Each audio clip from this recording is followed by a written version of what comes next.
querido. Gracias por la invitación. Me gustaría empezar por tus orígenes. ¿Cómo fue tu crianza? ¿Se charlaba de política en tu casa, en la mesa? ¿Cómo fue? Hace varias generaciones que soy antiperonista. Mi abuelo era antiperonista, mi viejo era antiperonista, mi vieja en cierta forma, y yo heredé ese antiperonismo que en un momento quise convertir en otra cosa. Es decir, bueno, ¿qué pasa con este movimiento que seduce a amigos y a mí no? Y me puse a investigarlo y fue peor. Me volví más antiperonista. A partir de ahí empecé a tomar partido al principio de manera torpe e ingenua, porque carecía de vida real. Cuando vos vivís con tus viejos, es muy fácil ser comunista. ¿Por qué? Porque, claro, uno es comunista cuando no tiene bienes a su nombre. Cuando empezás a tener cosas a tu nombre, ya dudás en compartirlas. Porque además sabés el esfuerzo que te ha costado conseguir esas cosas. Si es por herencia también, porque te da una mejor calidad de vida y nadie quiere renunciar a lo bueno. Entonces, en ese momento sí fantaseaba con el PC, pero un año, 2 me duró. Y en realidad también, en cierta forma, esa seducción la sentí porque había una mina que me volvía loco. Y uno entra a esos lugares básicamente para establecer contactos físicos, aunque no se den. Sí me enamoré de una mina del PC que era antiperonista, porque el PC siempre fue históricamente antiperonista. Sobre todo el PC de, digamos, de no fierros.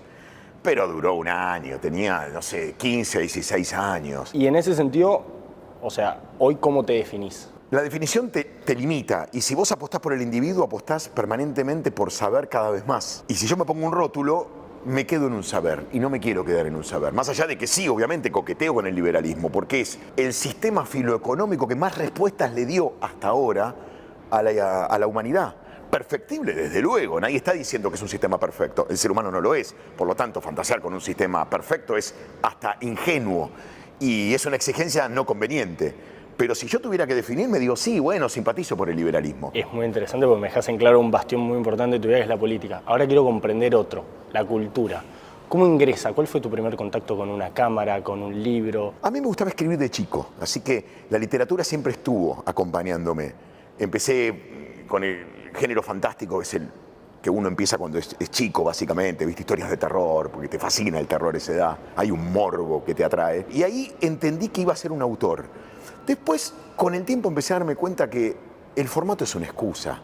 ¿Qué quiero decir? No importa si es una canción, un poema, un cuento, una novela, una película, un ensayo. Lo importante es tener algo para decir. Si vas a decir algo que nadie dijo, bueno, champán. Si se dijo poco, sidra, no es poca cosa tampoco. Pero siempre trata de decir algo distinto, porque si no es el lugar común, que ya no da respuestas. Lo que da es básicamente tedio, porque cuando uno dice lo dicho, no sorprende. Casi que estamos obligados a buscar nuevas certezas para entretenernos a nosotros mismos y entretener al otro. ¿La búsqueda de la voz propia te llevó a ponderarla por encima de todo o en paralelo tenías una vida que mantener? Me fui de casa a los 19 años porque mi mamá me echó y me vino bien que me echara. Yo era un pendejo insoportable, ¿viste? Muy pedante. Entonces, en definitiva, me enseñó lo que era la vida real. Yo pensé que era mucho más fácil cuando vivís en la acera así callado, tenés agua caliente, calefacción, guita para salir. Pensás que eso, bueno, lo vas a conseguir fácilmente y hasta vas a ser mejor que tus padres. Sí, lo que decías antes, Claro. Cómo ser comunista desde la acera así callado. ¿No? Sí, claro. Y encima los bardeaba, pobrecitos, con sus bienes. Entonces, para estar a la altura de las palabras, acepté el reto y me fui a vivir solo, que la pasé al principio como el totó, pero enseguida le empecé a encontrar la vuelta a la cosa. ¿Por qué? Porque empecé a trabajar en la facultad desgrabando materias. Yo nunca estuve en la facultad, pero sí estuve 10 años en la facultad desgrabando a los profesores que hablaban. Aprendí un montón y me parecía increíble que me pagaran por aprender. Empecé a trabajar como guionista, desde Pergolini a Marcelo Tinelli, también trabajar en telecomedias juveniles. Me empecé bien y disfrutaba y hacía lo que quería. Entonces escribía por encargo, pero nunca renunciaba a escribir para mí. Siempre supe que yo en ese momento era un tipo que alquilaba una obsesión, la de Marcelo Tinelli. Entonces hacía el humor de Marcelo Tinelli. El humor de Mario Pergolini, genial. ¿Cuál es? Listo, lo alquilo. Escribo chistes para que Mario Pergolini diga y se sienta cómodo. En el medio trabajaba para mí.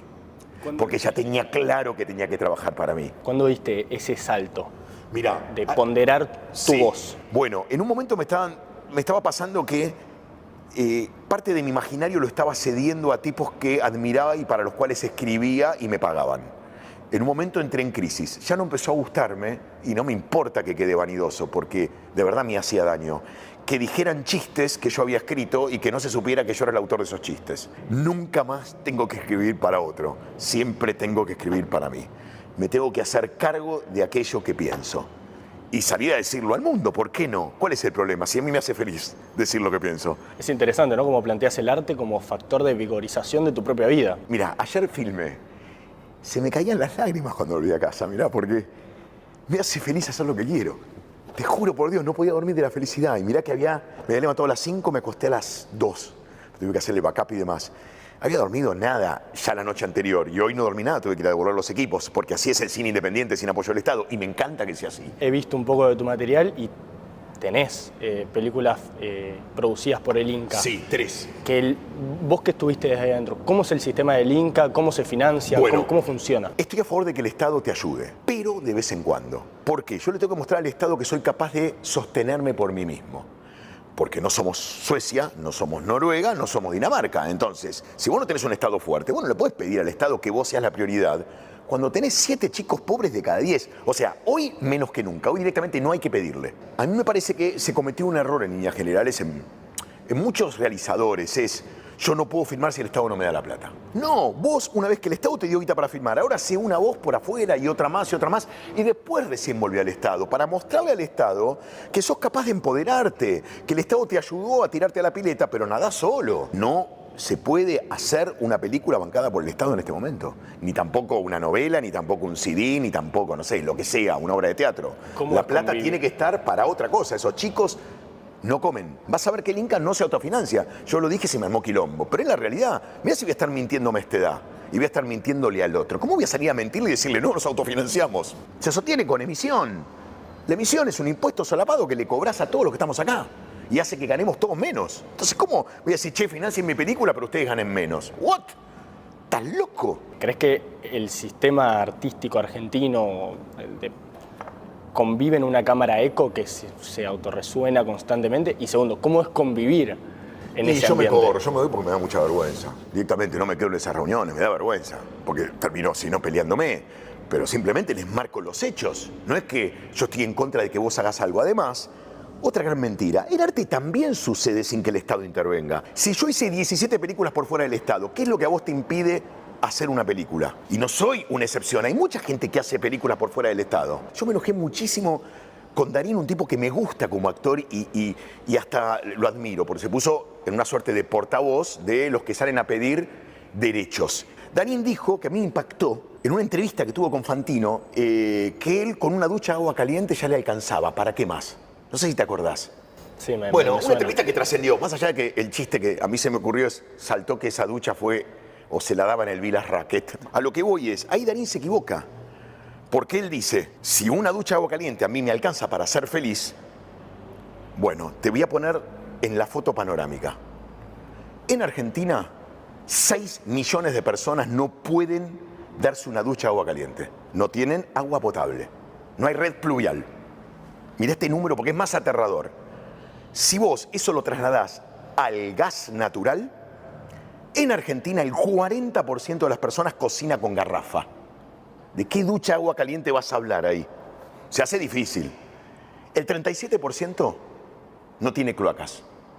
Es decir, que en Argentina casi 20 millones de personas no se puede dar una ducha de agua caliente. Bueno, pero lo políticamente correcto ahí te frena y te dice, está bien, Diego, esto se tiene que hacer, se tiene que garantizar que 6 millones de personas se den una ducha de agua caliente, pero no se tiene que dejar de financiar la cultura. ¿Y dónde querés que saquemos la plata si justamente cada vez tengo más pobres porque estoy financiando la cultura y muchas cosas más? Porque el tema es ahí, ¿por qué nosotros somos pobres hoy? Porque tenemos un Estado parasitario, deficitario, bobo porque gasta mal y hasta corrupto.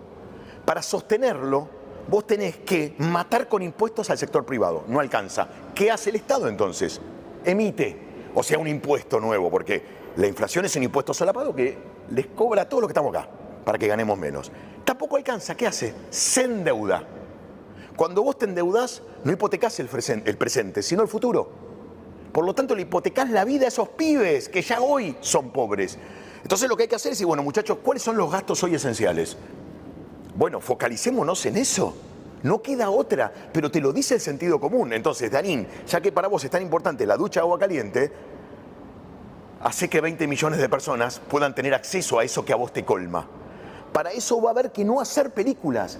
Te lo digo con dolor porque pertenezco al gremio y quiero que se haga cine, pero hoy no se puede hacer cine de esa manera. Es doloroso, sí, pero es más doloroso tener 20 millones de tipos que no tienen red pluvial, red cloacal y red de gas. ¿Por qué los dueños de la corrección política ganaron el espacio cultural de decir esto, el cine hay que defenderlo y está bien, cuando la realidad y los hechos te dicen, che, tenemos 6 millones de personas que no pueden garantizarse una ducha de agua caliente? 20, perdón. Todavía más grave. Sí, por eso te digo, sumé la red de gas y la red cloacal. ¿Por qué ganaron esa batalla cultural y ese espacio? Primero porque son los dueños de la caja, digamos todo. Entonces ellos en un punto se comparten ese juguito que les permite seguir bebiendo de ese néctar, de esa miel que los engorda y los hace vivir una vida muy cómoda, cumpliendo un sueño, haciendo lo que les gusta. Que yo no estoy en contra de eso, pero hacelo por fuera del Estado en este momento. Porque hay un tipo que se está levantando todos los días a las 5 de la mañana, que no tiene presencia en los medios y que no puede decir, che, pará, yo te estoy bancando y tengo que hacer algo que no me gusta toda la vida para que vos filmes una película. No me gusta tanto esta vida y tiene derecho a decir eso. Yo sé muy bien que esa plata viene de impuestos. Entonces, como viene de impuestos, sentémonos ahora en una mesa, digamos las cosas como son y pongamos el hombro también nosotros. Tenemos que sentarnos y decir, bueno, nosotros hoy no somos la prioridad. Es más, si yo hoy tuviera que marchar por la cultura, levantaría una pancarta diciendo, Milei, ajustanos más. Te lo estoy diciendo en serio. Hay que poner el hombro. ¿Qué? ¿Duele? Y sí, genial, duele, ¿qué vamos a hacer? Pero me parece que es lo lógico, ¿no? El sentido común ahí me indica que hay 20 millones de tipos que no tienen acceso a lo básico. Hay una charla TED muy interesante que realizás vos, donde decís, la transgresión euforiza, pero cuando tenés que pagar el costo de esa transgresión, te deprimís. Sí, claro. ¿Dónde ves esa depresión hoy? No, al principio. Perdí muchos laburos. Me salía caro transgredir, pero yo necesito pasar el límite, no puedo... Pero yo creo que es una frase donde la ves, ¿no? Porque la Argentina hoy, y en el inconsciente colectivo, creo que existe una idea, una idiosincrasia de transgredir, del argentino ser transgresor. Y creo que se puede exponenciar, ¿no? Vos lo dijiste en un contexto del Diego Recalde de 19, 20, 21 años donde transgredía, pero yo creo que la Argentina a lo largo de la historia transgredió mucho y hoy se está pagando ese costo. Sí, como sociedad no pudimos nunca organizarnos y cada uno hizo lo que quiso y eso después termina generando un daño, si querés, en el tejido colectivo. Y estamos pagando ese costo. Bueno, sí, y estamos deprimidos por eso. Yo prefiero usar otra palabra más que depresión, porque la depresión te aplasta. Quizás fui exagerado, el término te da tristeza. Pero bueno, la tristeza está bien que exista, te lleva a reflexionar. Y si estás reflexionando, estás viendo todo el partido.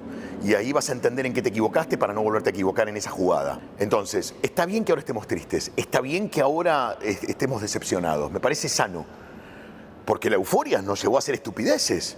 Entonces, ¿qué es una estupidez? Gastar por demás, meternos en gastos bobos y no privilegiar lo importante. Me parece que ahora que estamos teniendo una foto panorámica, viendo que la Argentina de verdad está quebrada, que Cristina, Sergio y Alberto, nos guste o no, nos dejó en los 5 países más miserables del mundo. Hoy estamos al nivel de Etiopía, Zimbabue, Cuba y Venezuela. No jodamos. Argentina comienza a fracasar cuando comienza a emitir moneda. Ahí es cuando destruís un país, porque le quitas la posibilidad de tener su valor. La moneda es lo que a vos te permite valorizarte, porque funciona como bien de ahorro, como transacción, y si te la empiezan a quitar, vos también empezás a perder al país.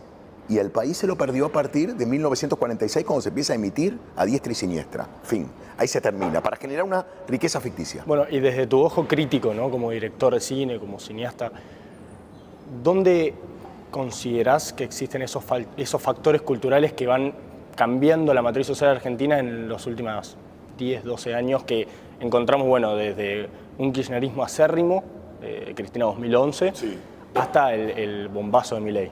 Yo creo que lo que le pasó al kirchnerismo fue lo que le pasó al peronismo. Había plata de más, pero básicamente emitida o de fruto de deuda. Y salió a repartirla entre los artistas, que suelen ser tipos que arrastran opinión, convencen a los demás. y así se compraron muchas voluntades. ¿Por qué el fenómeno Milei termina de estallar? Porque debajo estaba pasando algo que no tenía voz, no tenía visibilidad, y apareció algo que nadie esperaba en la historia de la humanidad, que tiene el nivel de importancia de Lutero: las redes sociales. Lutero pudo hacer su revolución gracias a la imprenta de Gutenberg. Nosotros podemos hoy hacer esta revolución gracias a este X o Twitter de Musk, ni más ni menos. Entonces, esa información que antes estaba pisoteada, oculta, empezó a aparecer y no la pudieron parar y ya no la pueden parar. Entonces, ahora te enterás de lo que está pasando por debajo y te enterás, por ejemplo, que la cultura sí, efectivamente se nutre de impuestos. No son derechos, son impuestos adquiridos, no derechos adquiridos. Antes no se sabía. Ahí aparecía en la televisión, te decían, no, bueno, son derechos que tenemos. Y bueno, sí, son derechos, decían todos. Entonces se cayó esa cáscara, ¡pum! Y el decorado se empezó a ver, y se empezó a ver qué había detrás del cortinado, y quiénes estaban moviendo los hilitos, y quiénes movían las sogas para levantar el telón. Ya no hay magia, no la pueden sostener. Se terminó la ficción. Muy interesante lo que decís, porque yo coincido, ¿no? Las redes sociales vinieron a democratizar la opinión pública, pero sin embargo creo que también, no sé si coincidís, existe una policía de la moral que viene a perseguir aquellos comentarios o ideas que no condicen con lo políticamente correcto, ¿no? Que funciona como una especie de Gestapo. ¿Cómo la ves vos eso? Bueno, para mí X es Corea del Sur, Instagram es Corea del Norte y Facebook es Corea del Centro y TikTok es Disneylandia. ¿Qué quiero decir con esto? Te digo porque a mí en Instagram me cerraron la cuenta por subir el video del Inca contando cómo funciona, de dónde saca la guita. Me cerraron la cuenta porque me denunciaron 1000 kirchneristas desesperados para que la verdad no circule. Es más, le dieron más importancia al video porque después en Twitter terminó explotando. Ok. Facebook está ahí, que no sabe bien qué hacer. Es un Corea del Centro, pero Corea del Centro es el centro de Corea del Norte. Siempre tira para Corea del Norte. ¿Por qué te los emparento con Corea del Norte? Porque la corrección política en realidad es la herramienta que encontraron para justificar la censura, para palparnos de palabras y para peor, para autopalparnos de palabras cada vez que queremos contar algo. ¿Cuál es el problema si yo acá digo un comentario indebido, me equivoco? No pasa nada si la vida está hecha de certezas provisorias. Si me equivoco, me equivoco. Muchas veces me voy a equivocar, me voy a seguir equivocando. Y me equivoqué, no pasa nada si digo algo que no está bien. No pasa nada, ¿cuál es el problema? Hoy por hoy lo que consiguieron es que temamos expresarnos con naturalidad. Y estás entrevistando a una persona que sabés que tiene un discursito armado para no perder el kiosco, para no quedarse afuera por ahí de una caja por haber dicho algo que no tiene que decir. Peor aún, calla lo que verdaderamente piensa para que no lo rajen. ¿Qué es eso? El Estado puede tener un tipo que opina en contra del Estado, no pasa nada. Lo mejora el Estado, porque por ahí le señala una falencia. Entonces el Estado ahí tiene que actuar en consecuencia. Entonces te sirve ese tipo, te sirve el crítico, no el chupamedias. El bufón no me sirve, el bufón que chupa las medias. Me sirve el bufón irreverente, el que hace humor de verdad. Entonces, vayamos por ahí. Bueno, las redes hay una parte que está yendo por ahí. Hoy X, las otras no. ¿Crees que es constructivo entonces Pero aquellos claro, que plantean una disidencia siendo parte del gobierno? Yo leo el boletín oficial, porque el boletín oficial son hechos. Lo otro son cosas que pueden gustarme o no. Pero ¿qué relevancia tiene? ¿Vos sos perfecto? Yo tampoco. Ninguno. Por lo tanto, le voy a pedir perfección a Milei. ¿Desde qué lugar, si yo no lo soy? ¿Qué está pasando en el boletín oficial hoy? Eliminación de regulaciones, que son impuestos. Eliminación de tasas, eliminación de impuestos. Achicamiento del Estado, que fue lo que él dijo que iba a hacer, con la caja de herramientas que hoy tiene, que es mínima, porque inéditamente este Congreso de la Nación al tipo le negó lo que le pidió, que fue la ley bases completa, que no pasó nunca en la historia de la democracia, que un tipo apenas asume, le niegan todo. Los primeros meses, siempre la oposición, nobleza obliga, bueno, perdimos, te damos todo eso que necesitas para hacer lo que prometiste en campaña. A Milei se lo negaron. Terminó con una ley bases que son, no sé, 100 páginas. Con ese poquito está haciendo lo que tiene que hacer, lo que dijo que iba a hacer. Él no tiene la caja de herramientas, tiene una Victorinox. Con esa Victorinox está haciendo daño, por eso yo lo banco. También hay que pensar que si yo quiero achicar el Estado, voy a tener que dejar gente en la calle. Si yo soy un buen tipo, tengo que pensar en esos tipos que quedan en la calle. ¿Y cómo pienso en esos tipos que quedan en la calle? Agarrando la carta del laboro y prendiéndole fuego. ¿Para qué? para que aparezcan pymes que empiecen a emplear personas. Porque el problema que vos tenés, y te lo digo yo, mi mujer tuvo una pyme hasta el 2020, y yo en cierta forma contrato gente cuando hago cine, y tengo miles de amigos que tienen pymes, y en Argentina el 99% son pymes. La pyme muchas veces hoy no contrata, porque hoy tener un trabajador en tu empresa es tener un hijo. Cuando vos lo pensás desde el otro lado del mostrador, porque estás del otro lado del mostrador, entendés lo que está pasando ese tipo. Entonces, para no tener hijos y poder empezar a apostar y empezar a emplear gente, necesito que me cambies la ley laboral. Esta ley laboral hoy en Argentina, en la crisis actual que estamos viviendo, lo único que hace es pronunciar la crisis, aumentarla. Hoy por hoy es tan disparatado pedir plata para la cultura como tener la carta del laboro. Porque eso hace que seamos cada vez más pobres. Cortemos con este círculo vicioso. Desde el ojo crítico de cineasta. Sí. Muchas veces la cultura y el cine funciona como reflejo de la sociedad. ¿Cómo te imaginarías una película de la sociedad argentina actual? Un documental a favor de Roca. Fuerte. Pero lógico, querido. Ponderando un Gracias prócer. a él estamos acá. Gracias a él la Patagonia no es chilena. Gracias a él tuvimos educación pública y laica y obligatoria. Gracias a él hubo diversidad, porque mezcló al rico con el pobre en las escuelas. Lo que hizo fue revolucionario. Fue un tipo que enfrentó como nadie al Vaticano. Tándem Roca-Sarmiento, tenemos que hacer así todos los días. Y yo, ¿sabés qué haría? No solamente hasta crearía más avenidas en su honor, sino que crearía avenidas que se llamen avenidas del sector privado. En Argentina hay una absurda demonización del sector privado y el privado es el que hace que el Estado exista. Sin privado no hay Estado. El privado genera riqueza.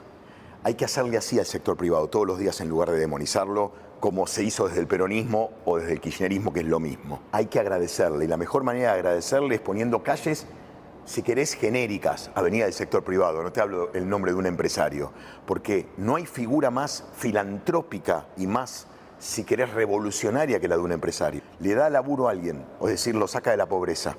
Es revolucionario porque inventa productos que por ahí no existen, porque quiere hacer su propio negocio y está compartiendo su riqueza. Eso es muchísimo. Más allá de que pueda tener defectos, después tenés mezquindad, tacañez, pero eso lo tenés en todos los órdenes de la vida, no en el empresariado. Es estúpido asociar esa cualidad con el empresario. Es humano, desde luego, pero es un tipo que concretamente hace que personas salgan de la pobreza. Por eso el capitalismo fue tan importante en nuestra vida, porque sacó al 95% de las personas de la miseria. Y por último, Diego, ¿qué mensaje te gustaría dejarnos a las generaciones más jóvenes que ven la cultura, que ven un cambio social y un cambio de matriz cultural? Que se expresen con libertad, que no teman a decir lo que piensan, no importa, aun cuando estén equivocados. Pero la voz propia es lo más importante que un hombre puede tener. Cuando digo hombre, digo en un sentido genérico, porque es para parodiar la publicidad de un banco que decía un nombre es lo más importante que un hombre puede tener. Una vieja publicidad de aquellos años. Para mí hay que desarrollar la voz propia e ir a fondo por ahí. Y en los tiempos actuales es lo más importante que un género puede tener. Muchísimas gracias, Por Diego. favor, un placer. Es la marcha del león, rugiendo cada vez más.